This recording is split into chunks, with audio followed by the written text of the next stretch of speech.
back to the TVBinges.com Pilot Roundtable, a Southgate Media Group podcast. I'm Kyle Tremblay, the editor of TVBinges.com, and I am joined as always by a fellow TV Binges writer. She's thinking about registering Republican, just kidding, Olivia Richards, hello!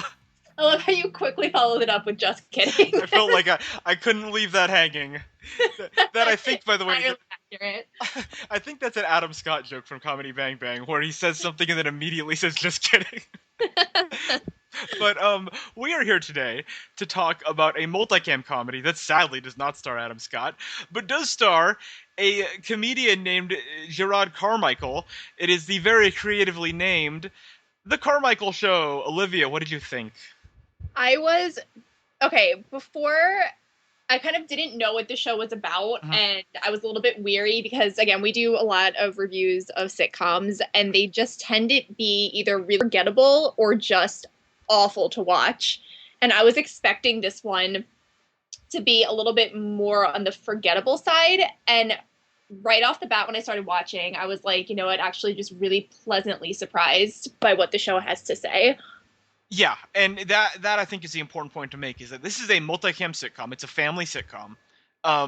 Very traditional in how it looks and how it's set up. There's a live studio audience, which Carmichael himself says in like a voiceover at the start of every episode. So it's basically like every sitcom you've watched for our entire lives. But you get into the content of the sitcom, and it is wildly different. Oh yeah. This is a show that it not just like engages with issues, but really gets into them in a way that I don't recall ever seeing, and I certainly don't have the like breadth of and depth of sitcom knowledge that others do. But like as someone who grew up on like Saved by the Bell, this is like like every episode goes about 10 times further than the episode where like Jesse takes pills on Saved by the Bell, which is like the very special episode. Yeah, this is real stuff here, and I had the same reaction as you. I was like, whoa, like we're getting into some things, and that was actually quite a pleasant surprise. No, that's what I love. Like that's throughout the things that we've been watching. I don't want to say that I hate the 3-camera like sitcom genre, but it's like so often I feel like there are so many shows that could be saying something and they just choose not to. So it's like empty jokes, like fueled on by this like obnoxious laughter that's just so out of place and just makes everything just kind of cheap. But this one, it's like everything from like having the studio audience there to just like the content of the show, just everything worked together. Yeah, and we've talked for 2 minutes, and it's already been too long without mentioning David Alan Grier and Loretta Devine as the parents, who, I mean, I know this is the Carmichael Show, and it's Jarrod Carmichael's show, and he's the star of it and the creator, and he wrote these characters, so all credit to him. But he is not the star of this show. This is the David Alan Grier and Loretta Devine show, because holy cow, are they fantastic in these first 2 episodes, and I felt like they were what we're here for. Like they very smartly, the show very smartly wrote about 3/4 of the scenes with the family together, with Carmichael, his girlfriend, and the 2 parents. And those scenes were fire. Those scenes were so good, and I felt like those 2 just really carry this show and are just so good.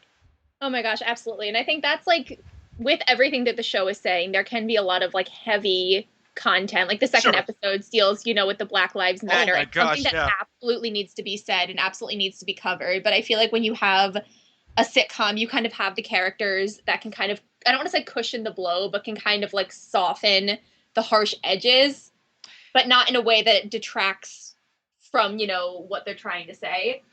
And we should say this is an all African American cast, and so it's and Carmichael is I think a very thoughtful comedian. His HBO special is really good. I recommend everyone check it out. But he's not really like a Louis C.K. kind.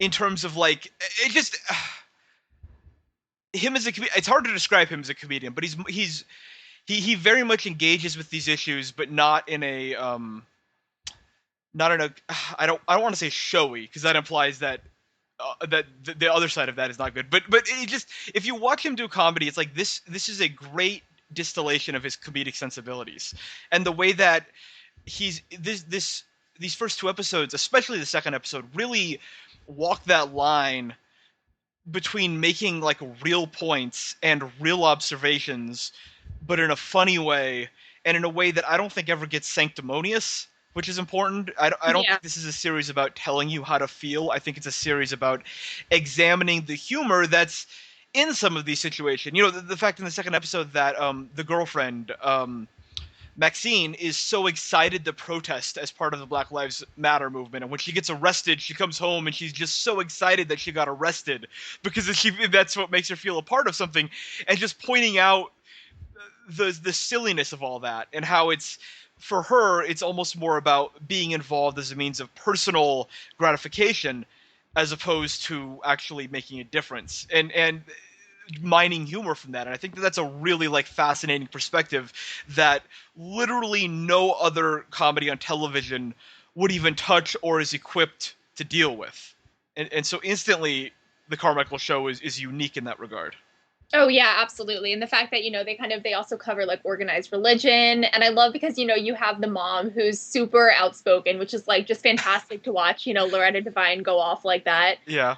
But you have these characters who are making points that aren't necessarily, you don't want to say like correct. Right. But it's just everything's written in a way that's just, it's definitely for laughs, but it's great to watch, and it's just a breath of fresh air. Yeah, I mean, there was a joke. I wrote down a couple of like the topics of jokes, and there's a joke about George Zimmerman being Donald Trump's running mate, which is like, whoa, like that's real. That's really like not something you'd hear on like one of those multicams. I'm trying to think of the McCarthys or something. Like they're not gonna make that joke.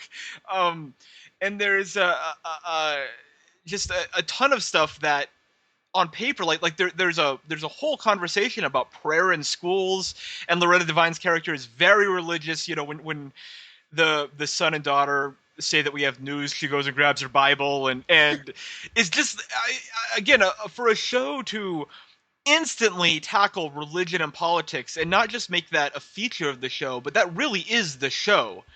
I mean, I thought, to be a little bit critical, I thought the pilot was at times unwatchable. And it was unwatchable when the parents weren't involved. Like, I thought the dialogue, the expository dialogue setting up the relationship between Carmichael and his girlfriend was so stilted and so forced. And in the scenes with just those two, the topical nature of the show really hurt it, I thought, because they were really straining to make references to things that are topical and to make the dialogue appear edgy.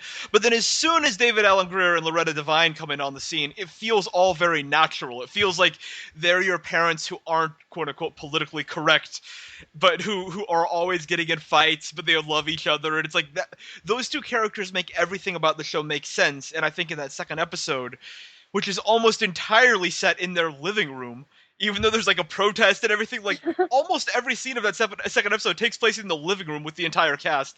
And that, I think, is what really worked about it, and why the second episode was, I think, far superior to the actual pilot. Oh yeah, absolutely. I think the one moment in the pilot that actually kind of got me sold, because in the first scene of the first episode, I thought I was going to hate it. I thought it was just going to be like another cheesy, thing where there's like two characters and, it's just everyone's laughing and like nothing's happening and they're like just really hard to relate to. But I really liked that last moment between them when they're having to fight in the bedroom. Uh-huh. And she, kind of just storms out and she's like, wait, no, I can't storm out. I live here. And I just thought that entire thing was just so realistic. If you have this couple who is trying to, bring their families together and they're kind of adjusting to living together for the first time. And they're trying to, find a middle ground in their relationship. And I think that was kind of the moment that I really wanted to see what was going to happen in the second episode. Yeah, I think I liked that relationship between Jarrod and Maxine a lot better in the second episode, because I think, again, the presence of the parents and of the brother and his, I guess, ex-wife who he divorced, but who is only revealed to the parents that they're divorced 3 months later as a panic move by Carmichael. I mean, first of all, the pilot opened with Juicy, so I was already in, because that is so squarely in my wheelhouse.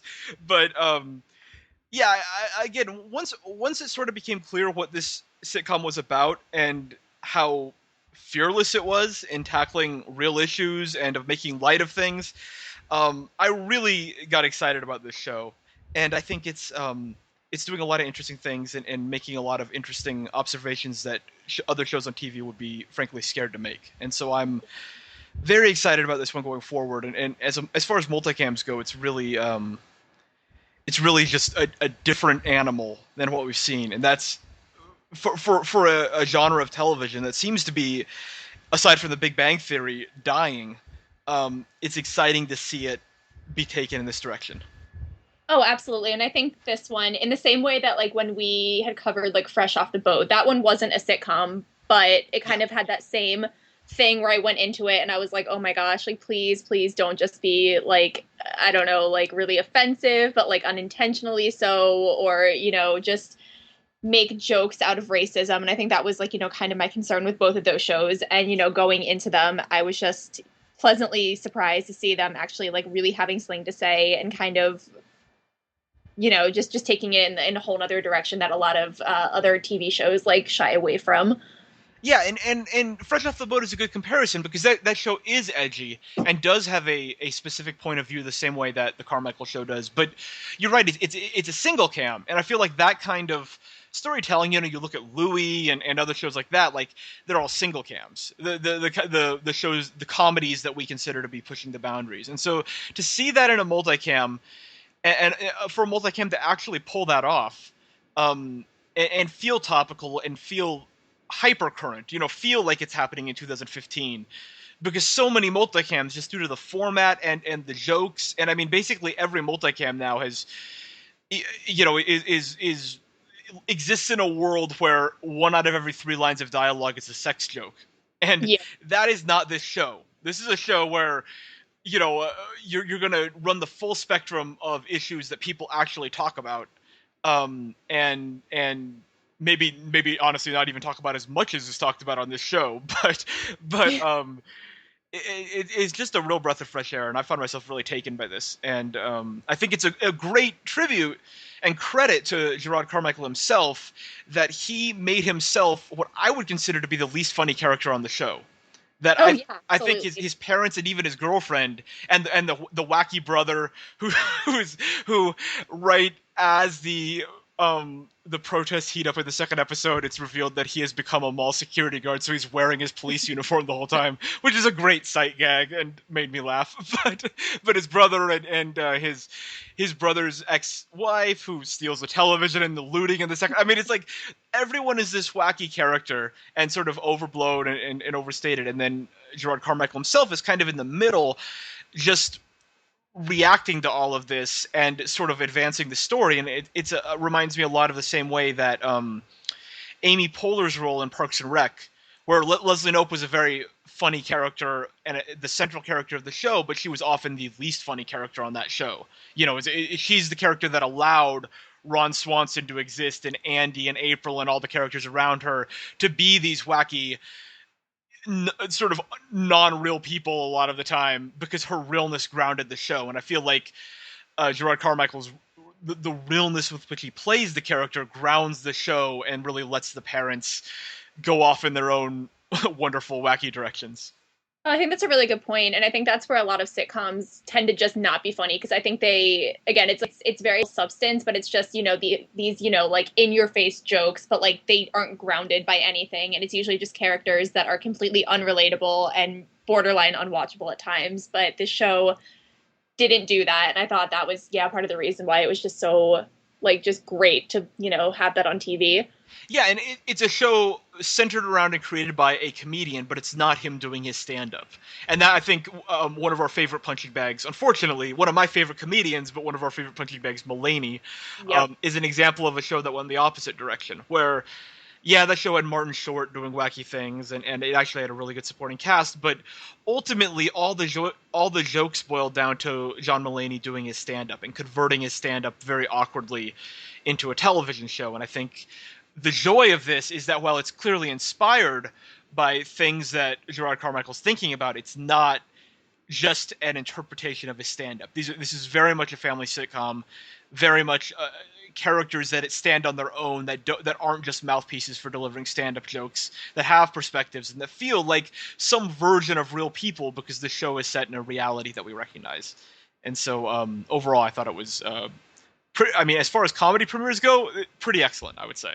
Oh yeah, absolutely. The show did a 1.1 in the demo, which actually is pretty good for a summer comedy nowadays. The pilot, at least. The second episode dropped just a little bit. 4.8 million total viewers. I think all in all, numbers-wise, a fairly successful debut, I would say, which is very heartening for a show that got minimal promotion on NBC. No, exactly. And especially for I think they're doing the same thing that Mr. Robinson is doing, where it's only running for 6 episodes. So it's like the 2 per night for 3 weeks. So for like the short run that this show has, I think, and also the back-to-back episodes, which, might seem like a lot, people might only want to tune in for like one at a time. But, that's great.